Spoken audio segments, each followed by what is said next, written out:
আজ ব্রিগেডের শপথ গ্রহণ অনুষ্ঠানে শুধু রাজনৈতিক দলের নেতা বা সমর্থক কর্মী সাধারণ মানুষই নয়, এই ব্রিগেডে জায়গা পেয়েছেন বাংলার বিভিন্ন মনীষীরাও।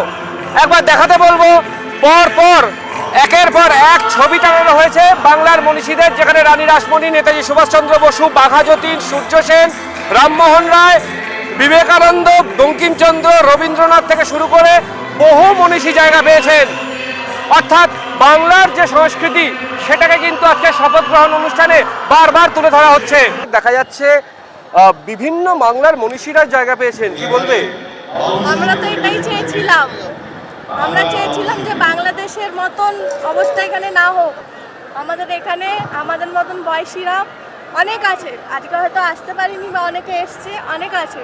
আমরা এটাই চেয়েছিলাম যে এটাই হোক বাংলায়, মানে বাংলার মনীষীদেরকে সামনে আনা হোক। একদম স্মরণে, একদম ওনারা সবসময় বুকের ভিতরে আছেন, থাকবেন। আমি চেয়েছিলাম এটাই হোক। আমাদের মনে এনারা সবসময় জীবিত আছেন এবং আছেন আমাদের, মানে এনারা আমাদের ভগবানের মতো। অ্যাকচুয়ালি যা প্রোপাগান্ডা ভোটের আগে ছড়ানো হয়েছিল, সেটা ভোটের পর বোঝা যাচ্ছে যে পুরোটাই যে প্রোপাগান্ডা ছিল।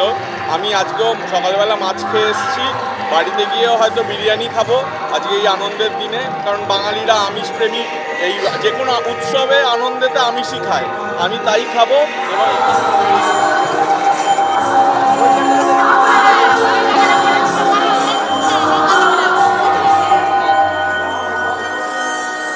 শুধু বাংলার 15 জন মনীষীর ছবি নয়, শপথ গ্রহণ অনুষ্ঠানে রাখা হয়েছে বাংলার লোক সংস্কৃতিকেও।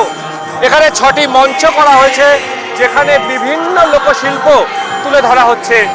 ফলো করুন বর্তমান।